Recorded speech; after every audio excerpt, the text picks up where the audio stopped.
Hi guys! Diba niyo ba nasa kwarto ko pero alam niyo ba kung nangyari? Kasi ang lakas ng ulan. Panira yung scene namin guys. Tumutulo yung bubong. Ipapakita ko sa inyo. Sobrang basang-basa na ako dito. Ayan guys, kita nyo ba? Kita nyo ba yan? Tingnan nyo. Kawawa naman ako dito. Tingnan nyo, basang-basa na ako. Hala, oy.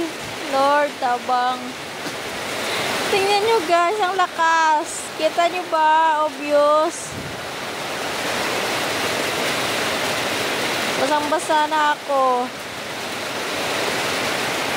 Hanapin nga natin kung saan yung tumutulo. Kasi, aanuhin natin. Sobrang basang-basa ko na. Aakyatin natin guys.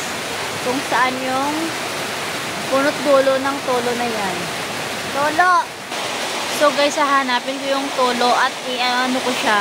Ano ba? Ano tawag doon? Yung guys, nakita nyo ba? May tulo. Ayan guys. Nakita ko na kung saan yung may tulo. So, kailangan ko nang umakyat. Panoorin nyo kung anong gagawin ko dyan. Basa na. Wala na. Basa na. Oh!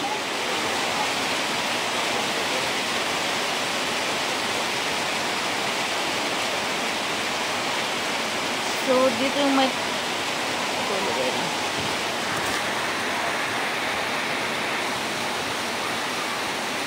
Ito yung may tulo guys. So, gaganon ko lang siya. Igaganon ko lang siya. Ipupush. Wait lang. Akyat mo ako.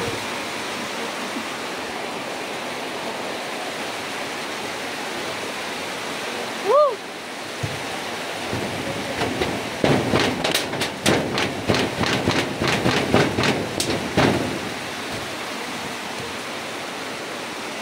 Pinupush ko lang siya pataas. Para yung tulo niya dumiretso doon sa ano. Dumiretso sa may doon sa labas. Tingnan natin guys yung effective.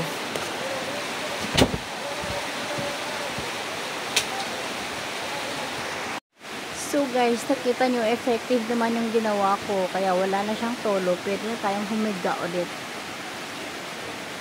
So guys, hiningal ako. Kasi nga diba umakyat pa ako. Grabe naman to. Panira ng moment kung ulan na to ah. Bakit kasi kailangan pang mag-ano.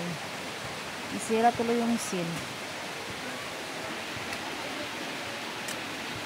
Effective naman siya guys. Hindi na siya tumutulo. Ganun lagi yung ginagawa ko. Pag may ulan, gano'n na lang. Kuha ako ng walis. Or yung ano. Yung stick ng walis, ginaganon-ganon ko siya. Pinupush ko siya pataas para yung daloy ng tubig dumiretso. So, yun lang. Bye-bye.